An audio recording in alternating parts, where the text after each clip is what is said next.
Hello friends, ഇന്ന് നമ്മൾ വന്നിട്ടുള്ളത് നമ്മളെ വീട്ടിലുള്ള ഇൻഗ്രീഡിയൻസ് വെച്ചിട്ടുള്ള ഒരു അടിപൊളി റെസിപ്പിയാണ്. നമ്മൾ ബിരിയാണിയാണ് തയ്യാറാക്കിയെടുക്കാൻ പോകുന്നത്. അപ്പം നമ്മുടെ വീട്ടിൽ എന്താണോ, നിങ്ങളുടെ കയ്യിൽ നെയ്യാണോ ഓയിലാണോ ഏതാണുള്ളത് വിചാരിച്ചാൽ അതെടുക്കുക. ഇപ്പം നമ്മൾ ഡാൽഡയാണ് എടുത്തിട്ടുള്ളത്. ഡാൽഡ നന്നായി ചൂടായി വന്നതിന് ശേഷം നമ്മൾ അതിലോട്ട് ഉള്ളി ഇട്ട് കൊടുത്തിട്ടുണ്ട്. ഉള്ളിയുടെ അളവൊന്നും കൃത്യമായിട്ട് നമ്മൾ പറയുന്നില്ല. അത്യാവശ്യം ഉള്ളി എടുക്കണം. ഉള്ളിയും തക്കാളിയും കൂടുതലുണ്ടായാലുള്ളൂ ബിരിയാണിക്ക് ടേസ്റ്റ് ഉണ്ടാവുക. ഇനി ഉള്ളി നന്നായി വഴന്ന് വന്നതിന് ശേഷം നമ്മൾ എന്ത് ചെയ്യാം, ഇഞ്ചി വെളുത്തുള്ളി പേസ്റ്റ് ഇട്ട് കൊടുക്കാം. ഉള്ളി വഴന്ന് വരാതെ നമ്മൾ ഇട്ട് കൊടുക്കരുത്. അതിൻ്റെ കൂടെ തന്നെ കറുകപ്പട്ട, ഗ്രാമ്പു, ഏലക്ക, അതേപോലെ തന്നെ അതിലൊരു പൂവുണ്ടാവുമല്ലോ അത്, ജാതിപത്രി, ഇതൊക്കെ ഇട്ട് കൊടുക്കുക.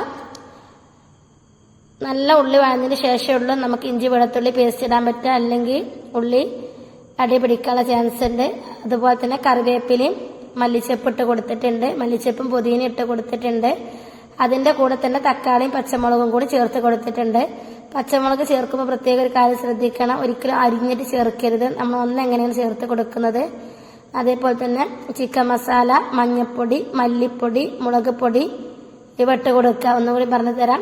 ചിക്കൻ മസാല, മഞ്ഞൾപ്പൊടി, മുളക് പൊടി, മല്ലിപ്പൊടി, ഇത് ഈ 4 പൊടികൾ ഇട്ട് കൊടുക്കണം. അതേപോലെ തന്നെ തൈരും ചേർത്ത് കൊടുക്കുക. പ്രത്യേകിച്ച് വേറൊരു മസാലകളൊന്നും നമ്മൾ ഇതിലോട്ട് ഇടുന്നില്ല. ഒന്നും കൂടി പറഞ്ഞു തരാം. ചിക്കൻ മസാല, മല്ലിപ്പൊടി, മഞ്ഞൾപ്പൊടി, മുളക് പൊടി, തൈര് ഇവ ചേർത്ത് നന്നായിട്ടൊന്ന് മൂടി വെക്കണം. അതിനുശേഷം നമ്മൾ ചിക്കൻ ഇട്ട് കൊടുക്കുകയാണ്.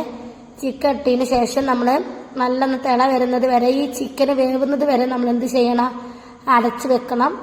അതിനുശേഷം ചിക്കൻ വെന്തിട്ടാണ് നമ്മൾ ഇതിലോട്ട് റൈസ് ഊറ്റിയിടുന്നത്. അപ്പം നമ്മൾ ഈ മസാലിൻ്റെ മുകളിലോട്ടാണ് നമുക്ക് റൈസ് ഇട്ട് കൊടുക്കേണ്ടത്. അപ്പം നമ്മൾ അതിലോട്ട് റൈസ് ഇട്ട് കൊടുക്കുകയാണ്. അപ്പം ചിക്കൻ നന്നായിട്ടൊന്ന് അത്യാവശ്യം വേവണം. പകുതി വേവായ സമയത്താണ് നമ്മൾ ഇതിലോട്ട് ചോറിട്ട് കൊടുത്തത്. പിന്നെ നമ്മൾ മല്ലിച്ചപ്പ്, അതേപോലെ തന്നെ പുതിന, ക്യാരറ്റ്, ഇതേപോലെ ഇങ്ങനെയുള്ള ഓലൻ്റെ വയനയിലാന്നറിയും, നമ്മൾ ബിരിയാണിയുടെ കൂട്ടത്തിലൊക്കെ കിട്ടുമല്ലോ, അതേപോലെ ഇതെല്ലാം നമ്മൾ ഇതിലോട്ട് ഇട്ട് കൊടുക്കുക. അണ്ടിപ്പരിപ്പും മുന്തിരി ഉണ്ടെങ്കിൽ അതും കൂടി ഒന്ന് ഇട്ട് കൊടുക്കുക. പിന്നെ അതിൻ്റെ ഇടയിൽ നമ്മളൊന്ന് ജസ്റ്റ് സൺഫ്ലവർ ഓയിലൊന്ന് ഒഴിച്ചു കൊടുക്കുന്നുണ്ട്. നമ്മൾ വീണ്ടും ചോറ് ഇട്ട് കൊടുക്കുകയാണ്. നമ്മൾ അതിനുശേഷം എന്ത് ചെയ്യണം, കണൽ കോരിയിട്ടൊന്ന് അടച്ച് വെക്കുക. നമ്മൾ അടുപ്പിലുള്ള കണലാണ് ഇതിൻ്റെ മുകളിലോട്ട് കോരിയിടുന്നത്. ഇനി അതൊന്ന് കുറച്ച് സമയം ദമ്മ ഇട്ടതിന് ശേഷം നമ്മളിതൊന്ന് ചോറ് ഒന്ന് ഇളക്കി വെക്കുകയാണ്.